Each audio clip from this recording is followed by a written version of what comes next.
नमस्कार, आप सभी का स्वागत है एक न्यू वीडियो में। जैसा कि आप लोगों को पता है कि बिहार कांस्टेबल की न्यू वैकेंसी आने वाली है, उसकी चर्चा काफ़ी तेज़ी से हो रहा है। तो इस वीडियो में डिस्कस करेंगे कि आपका कितने पोस्ट वैकेंसी आने की संभावना है, और सेकेंड पॉइंट कि आपका सिलेक्शन प्रोसेस क्या होगा, सब्जेक्ट किस सब्जेक्ट से आपका क्वेश्चन पूछा जाएगा, और सिलेबस क्या होगा, फिर फिजिकल की क्या क्राइटेरिया होगी, हर एक चीज़ को हम लोग स्टेप बाय स्टेप डिस्कस करेंगे। तो पहला पॉइंट आपका ये कि जो वैकेंसी आपके आने वाली है वो 20,000 पोस्ट के आसपास आने वाली आपकी वैकेंसी, यानी 20,000 से थोड़ा मोड़ा कम देखने को मिल सकता है, हो सकता है कि थोड़ा मोड़ा ज़्यादा देखने को मिलेगा। और एसआई जो बिहार एसआई की जो वैकेंसी है उसका भी आपका 2000 के आसपास, यानी कि 1900 कुछ पोस्ट भी देखने को मिल सकता है, या 2000 से ज़्यादा देखने को मिल सकता है। इसी के आसपास आपकी वैकेंसी एसआई की अप्रॉक्स 2000 के आसपास। और बिहार कांस्टेबल की जो न्यू वैकेंसी आने वाली है आपकी 20,000 वैकेंसी आने वाली है। कब तक वैकेंसी आएगी इसके बारे में डिस्कस करेंगे। पहले हम आपको बता देना चाहते हैं कि जो इसका एज होगा, एज के बारे में हम लोग समझते हैं। एज की काफ़ी कंडीशन है। देखिए, एज 18 से 25 साल तक आपको एज मांगेगा जनरल के लिए। जनरल के लिए 18 से 25 साल अगर आपका एज है जनरल ईडब्ल्यूएस में, तो आप फॉर्म को अप्लाई कर सकते हैं। अगर आप बीसी ईबीसी में हैं तो आप 18 से 28 साल तक अप्लाई कर सकते हैं। अगर आप एससी एसटी में हैं तो 18 से 30 साल तक फॉर्म को अप्लाई कर सकते हैं। ये आपका एज क्राइटेरिया है। और आपका एज कब से काउंट किया जाएगा? 1/1/2025 से आपका एज काउंट किया जाएगा। तो इस चीज़ को आप लोग ध्यान दीजिएगा। जो क्वालिफिकेशन होता है वो 10+2। अगर आप 12th पास हैं तो आप इस फॉर्म को अप्लाई कर सकते हैं। किसी प्रकार की कोई इशू नहीं है, बस आपको 12th पास होना चाहिए। अब हम लोग आते हैं सिलेबस के बारे में। जो आपका सिलेबस है 100 क्वेश्चन 100 नंबर का 2 घंटे का आपके पास टाइम ही रहेगा।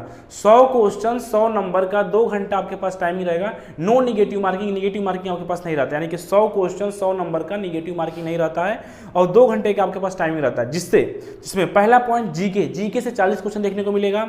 करंट अफेयर से आपको 5 क्वेश्चन देखने को मिलेगा। साइंस से आपको 30 क्वेश्चन देखने को मिलेगा, जैसे फिजिक्स, उसमें रहेगा फिजिक्स, केमिस्ट्री, बायोलॉजी, और इन्वायरमेंटल साइंस रहता है, यानी कि आपका साइंस से आपको 30 क्वेश्चन देखने को मिलेगा। हिंदी से आपको 7 क्वेश्चन देखने को मिलेगा। इंग्लिश से आपको 8 क्वेश्चन देखने को मिलेगा। मैथ से आपको 10 क्वेश्चन देखने को मिलेगा। टोटल आपका 100 क्वेश्चन रहेगा, 100 नंबर का रहेगा। निगेटिव मार्किंग नहीं रहेगी। और उसके बाद से क्या, 2 घंटा आपके पास टाइमिंग रहेगा।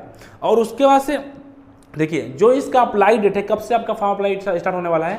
जैसा कि आप लोगों को पता है कि विधानसभा की चुनाव है, तो छठ के बाद यानी कि दिसंबर में आपका नोटिफिकेशन आ जाएगा। और बाकी जो प्रोसेस होता है वो कोशिश यही करेगी गवर्नमेंट कि आपका चुनाव से पहले इस वैकेंसी को क्लियर करा दे। ठीक है, इस वैकेंसी को क्लियर करा दे चुनाव से पहले। अब फिजिकल के बारे में, जो इसका फिजिकल का प्रोसेस तो उस प्रोसेस समझते हैं। देखिए, हाइट मेल अगर जनरल बीसी से आता है तो उसकी हाइट 165 सेंटीमीटर होनी चाहिए।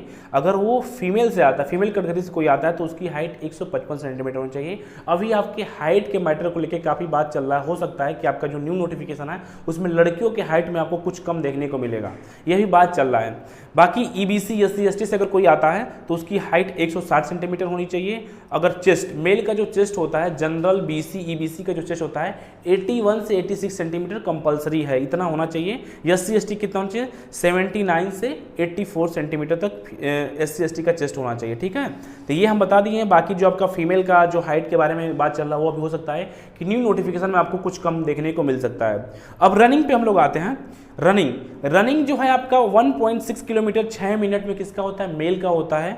और 1 किलोमीटर 5 मिनट में किसका होता है? फीमेल का होता है।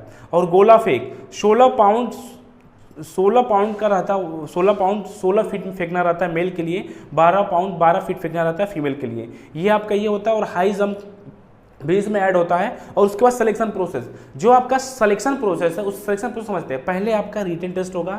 जब आप रिटन टेस्ट क्वालिफाई कर लेंगे तो आपका फिजिकल होगा, जिसमें फिजिकल में हम बताएं आपका हाइट मेजरमेंट होता है, फिर चेस्ट मेजरमेंट होता है, फिर उसके बाद से रनिंग होता है, फिर गोला फेंक होता है, फिर हाई जंप होता है।